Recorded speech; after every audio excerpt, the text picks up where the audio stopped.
سلام علیکم. بعد از 2 هفته اومدم بالاخره ویدیو درست کنم. کارم شروع شده، خیلی سرم شلوغ بود، یعنی اصلا هیچ جوره وقت نمی‌کردم که بیام ویدیو بسازم. هم واسه ویدیو گرفتن دلم تنگ شده بودم که بیام و با شما گپ بزنم. بالاخره امروز فرصت شد که بیام ویدیو بسازم و با هم گپ بزنیم. ویدیوی امروز قراره در مورد خرید خونه توی ترکیه باشه، چون که تا حرف از خرید خونه تو ترکیه میشه یه عالمه بحث و گفتگو پیش میاد که آقا بالاخره خونه بخریم نخریم، چطوریه، میصرفه نمیصرفه، سرمایه گذاری به حساب میاد نمیاد، هزینه هاش چطوریه و کلا راجع به این موضوع قراره هرچی میدونم و با شما به اشتراک بذارم. پس لایک و سابسکرایب کن و بشین و تا آخر ویدیو رو تماشا کن. بزن بریم. موضوع اول که پیش میاد اینه که آقا اصلا توی ترکیه کیا بهتره بیان خونه بخرن؟ اصلا خونه خریدن عاقلانه هست نیست، چطوریه؟ ببینید، اول از همه بذارید من یه موضوع رو روشن کنم. اینکه توی ترکیه خونه بخرید یا نخرید یه موضوع کاملا شخصیه. چرا میگم شخصیه؟ یعنی منظورم اینه صرفا شخص شما فقط میتونید راجبش تصمیم بگیرید. چرا؟ چون هدف آدما از خرید اون خونه متفاوته. بعضیا به عنوان این میخوان بیان که خونه رو بخرن، توش زندگی کنن توی تایم طولانی، یا اینکه بیان فقط یه خونه یه جا داشته باشن که برن و بیان رفت آمد کنن، یا اینکه اصلا نه، فقط میخوان سرمایه گذاری کنن. واسه همین اینا همه با هم فرق میکنه. خب پس بدونید که راجع به اینکه خونه بخرید یا نخرید طبق تحقیقاتی که خودتون میکنید بهتره که تصمیم بگیرید. خب نه تجربه دیگران، یعنی صرفا یه سری اطلاعات رو ماها شیر میکنیم با شماها، ولی نهایت تصمیم گیرنده شمایید. چون که همینطور که گفتم هر کسی هدفش و زندگیش و شرایطش و لایف استایلش متفاوته.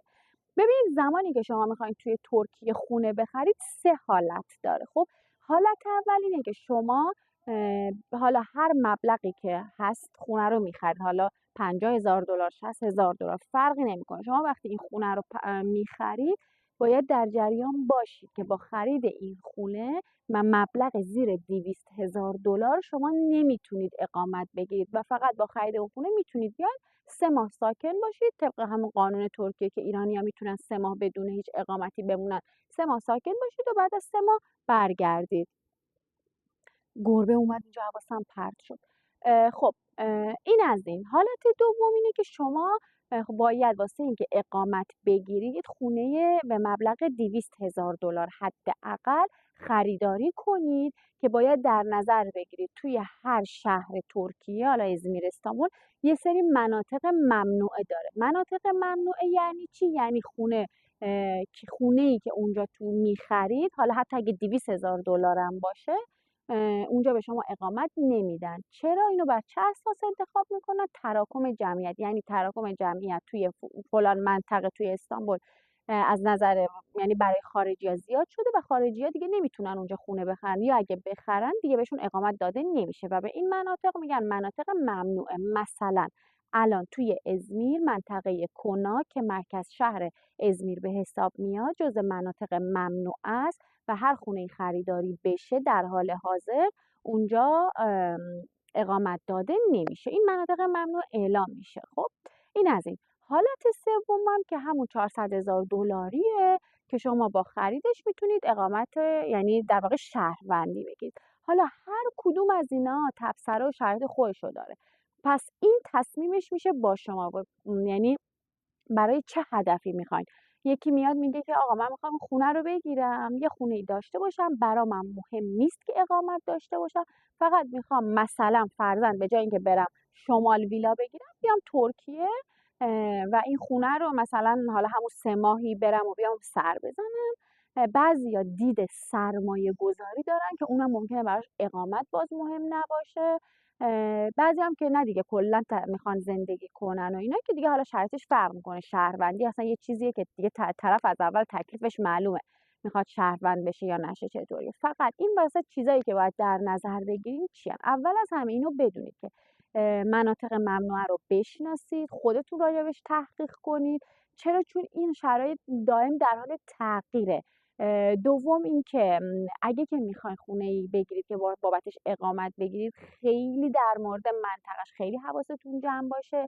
یه مورد رو میخوام اینجا بگم، چرا گفتم قوانین تغییر میکنه. مثلا 2 سال تقریبا فکر کنم 2 سال و نیم پیش بود، یکی از دوستای ما یه خونه قرار داد، بس یعنی خونه خرید که اون خونه، حالا اون موقع هنوز اصلا بحث 50,000 و 70,000 اینجور چیزا مطرح نبود. خب دقیقا همون روزی که ایشون روز قرار دادش بود، این قانون تصویب شد. مثلا اعلام کردن از 1 می خونه‌ای که میگیرید بابت اقامت باید مثلا $70,000 باشه، که این بنده خدا خونم خرید، ولی چون دقیقا همون تاریخی بود که اونا اعلام کرده بودن، نتونست روش اقامت بگیره و کاملا بیفایده شد و بنده خدا خیلی شرایط بدی بود، خونه رو خریده بود، اقامت رو نتونسته بود بگیره، کلا همه چی به هم خورد. پس یکی از ضعف‌های ترکیه که قبلا هم راجبش صحبت کردم، برید حتما ویدیوی در مورد معایب ترکیه رو ببینید. این که قوانین زود به زود تغییر میکنه و قوانینی که تغییر میکنه اعمال میشه، ولی ممکنه اون کسی که باید، یعنی مسئول اعمال اون قانون باشه، درست اطلاعات نداشته باشه که اصلا روندش به چه شکله و اصلا کلا به مشکل بخورید. خب دومین مورد راجع به کسایی که میخوان خونه بگیرن، یعنی اقامت بگیرن، اینه که لطفاً در مورد محلی که دارید خونه میگیرید مطمئن باشید. مثلا میگن مثلا خب این ازمیر مساحتش خیلی زیاده دیگه، خیلی بزرگه. مثلا شما الان یه جا میرید 40 دقیقه مثلا با همین جایی که ما هستیم فرق داره، ولی خب اسمش ازمیره. خب بعد ازمیر چون حمل و نقل عمومیش هم خیلی خوبه، مثلا همه چی داره، به خیلی از جاهای نقاط شهر راحت دسترسی دارید. مثلا طرف هیچ شناختی از ازمیر نداره، مثلا رفته کجای ازمیر خونه خریده، بعد که به خودش اومده فهمیده آقا مثلا 1 ساعت و نیم با مثلا با مناطق ازمیر، خود شهر ازمیر، حالا تازه مرکز شهرم نمیگم، خود شهر ازمیر مثلا 1 ساعت فرق داره. آره خونه‌ای که خریده خوبه، مثلا توی سیته میخرن، استخر داره، چشمگیره، واقعا قشنگه، ولی خب ممکنه دوره و واسه کسایی که مثلا من خودم رو در نظر میگم، واسه من اینکه میخوام کار کنم، مثلا جفتمون داریم کار میکنیم، این موضوع خیلی مهمه که خونه جایی نباشه انقدر دور باشه. آره یه بعضیام هستن میگن که مثلا هستن ما دوستامون مثلا سالی 3-4 ماه میان ازمیر، خیلی هم دوره، ولی خونه‌ش خونه خوبیه، سیته داره، استخر داره و اینا، واسه اون چند ماه ماشین رنت میکنن دیگه. مثلا شاید اونقدر به چششون نیاد، شاید هم بیاد نتونن کاری کنن، نمیدونم، ولی این قضیه مسافت، یعنی فاصله بین خونه تا توی خود شهر ازمیر و اینا، محله ها رو کامل بررسی کنید، خیلی تاثیر داره. بعد از اینکه خونه هم بخرید دیگه یکم نه که فروشش و اینا سخت باشه، خود دیگه خونه رو خریدید دیگه، بالاخره هر کسی که میاد خونه میخره یه مبلغی گذاشته که هزینه کنه، نمیخواد بیشتر از اون هزینه کنه، شرایط خاص خودشو داره. پس حتما راجع به جایی که میخواید خونه بخرید بررسی کنید. راجع به شهروندی هم قبلا راجع به این موضوع گفتم، شهروندی هم خیلی خیلی با حواستون جمع باشه. شهروندی هم دائم قانونش تغییر میکنه، مبلغش تغییر میکنه. بعضی وقتا مثلا با 2 تا ملک میتونید شهروندی بگیرید، مثلا میگن اوکی اگه 2 تا ملکت خونه باشه شاید بتونی شهروندی بگیری، یا اینکه مثلا طرف میاد 2 تا ملک میگیره، یه دونش مسکونی یه دونش مسکونی نیست، همون پولو میده اما نمیتونه شهروندی بگیره. پس راجع به این قضیه هم سعی کنید اطلاعات لازم رو کسب کنید، اینا رو در نظر بگیرید کلا. ولی یه چیز کلی که میخوام راجع به این که ترکیه مثلا حالا خونه بخرم یا خونه نخرم بخوام اگه نظر شخصی خودم رو بگم، ترکیه خوبه واسه اینکه خونه بگیرید، چون میتونید بگید که یه نوع سرمایه گذاریه، چون اینجا هم عین ایرانه و خونه سال به سال گرون و گرونتر میشه و در هر صورت شما سود میکنید، یعنی ضرر نمیکنید. خب پس از این بابت خیالتون راحت باشه، پولتون رو توی جوب آب نمیریزید. یه ملکی خریدید که علاوه بر این که هر سال داره گرونتر میشه، دارید استفاده هم میکنید. حالا چیز دیگه ای که میخواستم بگم، ماهایی که قبل از این قوانینا خونه خریدیم، زمانی که ما خونه خریدیم مثلا این قوانین 50,000 تا و اینجور داستانا نبود. خب اون موقع که خونه خریدیم خب یه مبلغی داشت دیگه. الان اینو در نظر بگیرید، ما اگه الان بخوایم خونمون رو بفروشیم، اگه ما اقامتمون از روی خرید ملکی باشه، خونمون رو بخوایم بفروشیم و یه خونه دیگه بخریم، باید خونه‌ای بخریم که حداقل $200,000 باشه. قبلش چی بوده و اینا کلا دیگه پاک میشه. پس اینه واسه همین گفتم خونه‌ای که میخرید زیاد فکر فروش و ایناشو نکنید. یعنی یکم پروسه سختی میشه، نه که نشه بفروشی، میشه بفروشی، هیچ مشکلی هم نداره. ولی اینو در نظر بگیرید چون قوانین تغییر میکنه. خب ممکنه که سخت باشه که بخوای مثلا خونت رو به یه مبلغی بفروشی، بعد کلی مثلا پول بذاری روش که بتونی حداقل خونه $200,000 بگیری واسه اینکه اقامت بگیری. اونایی که اقامتشون روی ملک نیست خب زیاد فرقی نمیکنه براشون، هر چیزی میتونن بگیرن. پس به طور کلی اگه بخوام نظر شخصیمو بگم، برخلاف اونایی که میگن خونه خریدن توی ترکیه پول تو جوب ریختنه و چه فایده ای داره و اینا، به نظر من اینطوری نیست. البته در مورد شهروندی به نظر من زیاد منطقی نیست اون حجم پول دادن واسه اینکه شهروند ترکیه بشی. همین الان یونان با یه مبلغ کمتری میتونید خونه بخری، $400,000 هم نیستش. و با اون خرید خونه هم خودت میتونی شهروند بشی، هم پدر و مادرت، هم اگه همسر داشته باشی پدر و مادر همسرت هم حتی میتونن شهروندیشون رو بگیرن. الان مثلا یونان همچین قانونی گذاشته. در حال حاضر منطقی نیست، ولی بازم میگم هر کسی شرطش متفاوته. بعضیا خب براشون مهمه تو ترکیه باشه، بیزینس دارن، یا مثلا بازم با همه این حال درست خونه رو دارن گرونتر میگیرن، ولی شاید فکر کنن که هزینه زندگیشون توی ترکیه کمتر میشه، که البته به نظر من اینجوری نیست. والا من هزینه زندگی ترکیه رو با هر جا مقایسه میکنم، ترکیه از همه جا گرونتره. ولی خب شاید مثلا اونا پول تبدیل میکنن از ریال به لیر که براشون منطقی تر باشه تا اینکه ریال رو بخوان به یورو و دلار و اینجور چیزا تبدیل کنن. بالاخره این شرایطیه که حالا هر کسی در نظر میگیره. حالا چیز دیگه ای که مهمه در مورد اینکه آقا ترکیه خونه بخریم یا نخریم و به نظر من مهمترین قسمتشه اینه که شما یه فرد مطمئنی واسه این کار پیدا بکنید. علاوه بر این که اون آدم اطلاعات درستی به شما بده در مورد محله ها، شرایط، مثلا چون آب و هوا، هر چیزی، به قوانینم مسلط باشه، قوانینم بدونه. خیلی چیز مهمیه دونستن قوانین، چون یهو مثلا همه کارو میکنید ولی واسه اینکه اون طرف اطلاعات درست نداشته باشه یا اطلاعاتش کم بوده، شما ممکنه کاراتون به تأخیر بیفته یا اصلا کاراتون به مشکل بخوره.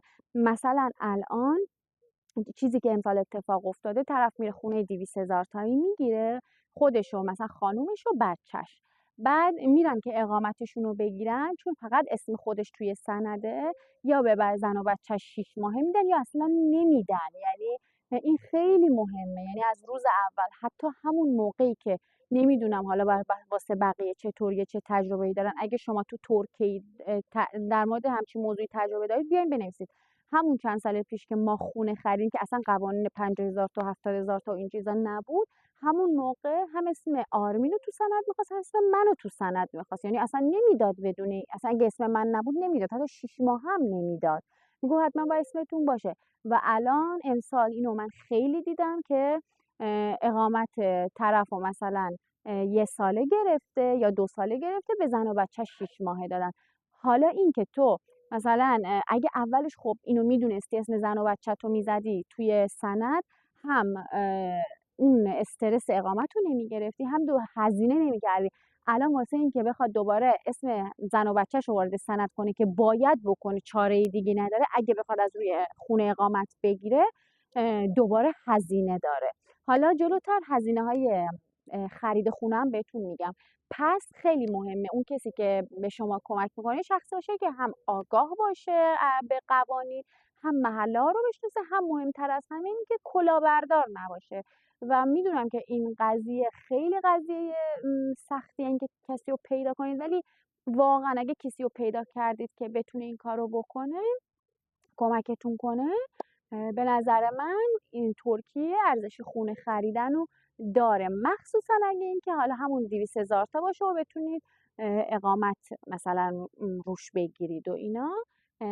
از نظر سرمایه گذاری و قضیه مالیشو دارم میگم. ما خودمون وقتی خونه خریدیم ما خودمون همینجور رفتیم بنگاه رو سر زدیم و همینجوری اتفاقی بنگاه رفتیم، ولی خیلی بنگاه زیادی رفتیم، یعنی بگم شاید 20 تا 30 تا خونه رفتیم دیدیم و اینجوری، یعنی محله های مختلف، اون محله هایی که توی ذهنمون بود. چون دیگه ما بعد از 1 سال که اینجا بودیم خونه خریدیم یه شناختی از محله ها داشتیم، ولی ناگفته نماند زبانمون اصلا انقدر خوب نبود، برامون سخت بود، ولی با این حال گفتیم که بالاخره باید انجامش بدیم. هیچی نه میدونستیم نه قوانین میدونستیم نه اصلا اون موقع اونقدر خونه خریدن رواج داشت، به خاطر اینکه همه میتونستن روی با اجاره خونه اقامت بگیرن. زیاد کسی مثلا نبود، بود کسی که خونه خریده بود ولی اونقدر نبود که مثلا حالا بتونی تو یوتیوب پیدا کنی یا کسی باشه که بهت بگه قوانینش اینه رایش نه که. ولی ما خدا رو شکر شانسی که آوردیم اون کسی که باش برخورد کردیم برای خونه آدم خیلی خوبی بود که کلا به ما کمک کرد، همه مراحلش همه چیشو ریز بریز به ما کمک کرد و الانم که گذشته سر در آوردیم حالا بیشتر فهمیدیم که واقعا اون آدم سر ما کلا نذاشت، یعنی قیمتش همون قیمت بوده. خب خیلی به ما کمک کرد و اینا، شانس آوردیم از این بابت. ولی چون الان خرید خونه خیلی قضیه که رواج پیدا کرده، خب کلاهبرداری هم توش بیشتر شده. خیلی حواستون باشه که کلاهبرداری اتفاق نیفته، مخصوصا تاکید میکنم از نظر محله ها و مبلغی که بابت اون خونه دارید پرداخت میکنید مطمئن بشید که ارزش داره یا نه. چرا مثلا طرف میره یه خونه ای فرض کنید یه خونه ای به شما نشون میده خیلی خونه ای خفنیه، خب میگه 2 میلیون لیر، خب بعد میبره دوباره یه خونه دیگه به شما نشون میده میگه که این مثلا 1,500,000. بعد مثلا شما وقتی اون 2 میلیون و 1,500,000 رو میای مقایسه می‌کنی میگه ای بابا این که مثلا خب خیلی بهتره، قیمتش هم ارزش‌تره، پس مثلا من 1,500,000 رو بگیرم 500,000 تا رو بذارم تو جیبم دارم ارزون‌تر میگیرم. ولی در صورتی که شما بری یه ذره تحقیق کنی همون خونه رو بری توی صاحبیندن، سایتیه که توی ترکیه میتونی خونه ها رو چک کنی، نه فقط خونه همه چی رو بری صاحبیدن چک کنی تو همون منطقه میبینی ای بابا این که اصلا 1,500,000 لیر نیست، این مثلا خونه ممکنه 1,200,000 لیر باشه. میدونین چی میگم؟ واسه همین خیلی مهمه که قیمت اون مناطق رو با یه سرچ کوچیک دستتون میاد. اون محله رو برید ببینید یا 4 تا بنگاه برید بپرسید دستتون میاد که چطوریه. این از این. حالا وقتی که میخواید خونه رو بخرید شما یه هزینه هایی دارید. هزینه‌ای که باید بدید هزینه مالیاتی که باید پرداخت کنید. دومین هزینه مترجمه، اگه ترکی بلد نباشید حتما از نظر قانونی باید مترجم داشته باشید. هزینه املاکیه که هزینه خیلی پرحاشیه‌ایه که اونم حالا بستگی داره. اون موقع 2% بود، حالا الان دقیق نمیدونم چطوری، 1% خریدار 1% فروشنده. ممکنه الان فرق کرده باشه چون راستش ما زمانی که خونه خریدیم ما 5 سال یا 6 سال پیش خونه خریدیم اگه اشتباه نکنم، فرق میکرد شرایط، یعنی طبق اون تجربه ها بیشتر دارم میگم. یه هزینه هم هزینه اکسپرتیزه که راستش من شنیدم هزینه اکسپرتیز اول بگم چیه. شما زمانی که خونه رو میخوای بخری 1 نفر این روند قانونیش اعلام میکنی که من فلانی میخوام خونه رو بخرم، 1 نفر که کارشناسه، فکر نمیدونم ایران هم شاید باشه، میاد خونت رو نگاه میکنه قیمت میذاره، طبق اون قیمت خونه شما مالیات پرداخت میکنی، بهش میگن اکسپرتیز. میاد میبینه و یه مبلغی رو اعلام میکنه. شنیدم که میگفتن الان دیگه اکسپرتیز یه جور دیگه شده، اینجوری نیست که بیاد ببینه و اینا، غیر مستقیم شده، برداشته شده. ولی هزینه اکسپرتیز هم هست، یعنی اینو در نظر بگیرید شما مبلغی که بابت خرید خونه پرداخت میکنید به کنار هزینه های جانبی زیادی هم داره، یعنی مبلغش هم اصلا کم نیست که اونم باید تو هزینه‌هاتون حتما حسابش کنید. اینم از هزینه ها. توی بحثایی که میکنیم راجع به اینکه خرید خونه توی ترکیه منطقی هست منطقی نیست، بعضیا میان ترکیه رو با دبی مقایسه میکنن. من اینجا میخوام نظر شخصیمو بگم. ببینید اول خرید خونه توی ترکیه یا دبی اصلا مقایسهش کاملا غیر منطقیه. چرا؟ چون که اصلا سیستم کشورداری و حکومتش فرق میکنه. مثلا فرض کنید الان توی دبی چند سال پیش هم این اتفاق افتاده بود که مثلا خونه خریده بودن توی دبی و به مشکل خورده بودن، خونه ها رو انگار پس گرفته بودن، یعنی طرف خونه پول داده بود ولی انگار آخرش خونه نداشت. خب توی دبی چون سیستم پادشاهی طوریه، انگار که یه نفر تصمیم میگیره که این خونه الان اینجا گرون بشه یا ارزون بشه، یا مثلا چه میدونم خواب خارجی فروخته بشه یا فروخته نشه. خب ترکیه این قضیه رو نداره. حالا جدا از این، چرا میگم این از دید سرمایه گذاریش دارم میگم. حالا از نظر زندگی میخوام بگم، شما اصلا نمیتونی آب و هوای ترکیه رو با آب و هوای دبی اصلا مقایسه بکنی. شما مثلا طرف میاد کلی پول میده توی ترکیه که مثلا خونش لب ساحل باشه، خب میتونه از اون ساحل استفاده کنه، انقدر آب و هوای مناسبی داره در تایمی از سال که میتونه از اون ساحل استفاده کنه. ولی شما اینو در نظر بگیرید، کلی پول دارید توی دبی مثلا بابت خونه پرداخت میکنی، انقدر آب و هوا بده که شما اصلا نمیتونی لب ساحل بری 4 تا قدم بزنی. یعنی برای من شخصا اون آب و هوا خیلی مهمه. اینا رو نمیگم چون من خودم اومدم ترکیه خونه خریدم، نه، بخاطر که قضیه ما فرق میکنه. ما اصلا دبی تو گزینمون نبود، ما اصلا شرایط خونه خریدنمون این نبود که بگیم حالا میخوایم سرمایه گذاری. ما چون اینجا زندگی میکردیم خونه رو یعنی میخواستیم بخریم و اینا، اصلا گزینه‌های دیگر رو نه میخواستیم بررسی کنیم، اصلا برامون مهم بود. ولی الان که مثلا حالا چک میکنم، بررسی میکنم، مثلا میبینم که انقدر بازار خرید خونه و ملک داغ شده تو ترکیه و دبی و هی مقایسه میکنم، چیزی که من تحقیق و بررسی کردم این قضیه است که آقا شما زمانی که خونه میخرید علاوه بر سرمایه گذاری که دارید میکنید، پولی که دارید میدید، خب باید در نظر بگیرید که اون آب و هوای اونجا چطوریه، مثلا هزینه ها اونجا چطوریه. به نظر من اینا رو هم باید در نظر بگیرید. در هر صورت اول و آخر شما باید تصمیم بگیرید که توی ترکیه خونه بخرید یا نخرید. ترکیه هم با همه بدی هایی که داره خوبی های زیادی داره، قشنگی هاشو داره. خارجی ها راحت تر میتونن اینجا خونه بخرن و اینم در نظر بگیرید. آقا اصلا اینطوری نیست که کل ترکیه رو ایرانیا اومدن ملکشو خریدن یا ایرانیا میگن اومدن ترکیه رو اصلا همچی چیزی نیست. خارجی های توی ترکیه درصد خیلی کمیش ایرانیان، سوری داره، روسی داره، اوکراینی داره. مثلا تایمی که اینجا جنگ شد، یعنی جنگ روسیه و اوکراین شد، یعنی چشتو وا می‌کرد اینجا پر روسیه و اوکراینی بود. الان هم هست که مثلا اومدن اینجا خونه خریدن. اصلا این تصور رو نداشته باشید که ایرانیا همه اومدن اینجا خونه خریدن، اینجا پر ایرانی، نه اصلا اینطوری نیست. یه دونه سرچ کنید کامل میاد براتون که اصلا چند درصد خارجیای توی ترکیه ایرانی هستن. یه درصد خیلی کمیش ایرانیان، بقیه کشورام هستن که اینجا دارن زندگی میکنن. درگیر اطلاعات غلط و حاشیه نشید لطفا. اگه تصمیم دارید که توی ترکیه خونه بخرید، آره واسه سرمایه گذاری خوبه، واسه اینکه بیاین جایی که آب و هواتون رو عوض کنید خوبه، جای قشنگیه، در صورت که اطلاعاتتون درست باشه، آدم درستی پیدا کنید بهتون کمک کنه و راهنمایی کنه. و توی این مسیر چون هزینه‌های زیادی دارید میکنید که حواستون باشه که کمتر سوخت بدید، کمتر پولتون به باد بره. خب این چیزاییه که خیلی مهمه. در مورد خرید خونه این چیزایی بود که به ذهنم رسید. امیدوارم ویدیو خوشتون اومده باشه، تونسته باشم کمکتون کنم. هزینه‌هاشو گفتم، اینکه واسه سرمایه گذاری خوب هست نیست، نظر خودم رو گفتم، با دبی مقایسه کردم. یک چیز دیگه هم که از الان خیلی از ایرانیان میارن طرف قبرس، من فقط میدونم که قبرس اصلا قابل مقایسه با، از نظر شهریتی میگم از اصلا قابل مقایسه با ازمیر و استانبول و آنتالیا نیست. یه جای خیلی کوچیک جزیره طوریه. به نظر من باز با توجه به سلیقه و روحیتون بیشتر تحقیق کنید، گرفتار تبلیغات نشید که دائم میگن آی بیاین قبرس، آی بیاین دبی خونه بخرید. بیشتر تحقیق کنید و اینا همه تبلیغاته.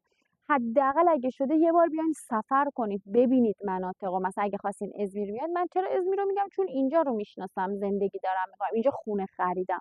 بقیه جا رو درست اطلاعاتی در موردش ندارم، ولی اینا یه چیز کلیه، چه ازمیر، چه آنتالیا، چه حالا استانبول، هر جا دیگه بخواید بخرید، راجع به اینا کاملا تحقیق کنید. اگه سوالی دارید یا چیزی جا افتاده توی کامنت ها از من بپرسید، اگه بدونم جواب میدم، اگه ندونم هم براتون میتونم بپرسم اینجا. امیدوارم که به کارتون اومده باشه، مفید باشه براتون. به امید موفقیت تک تکتون. مرسی که تا اینجا اومدید. تا ویدیوی بعد شاد باشید و خدا نگهدار.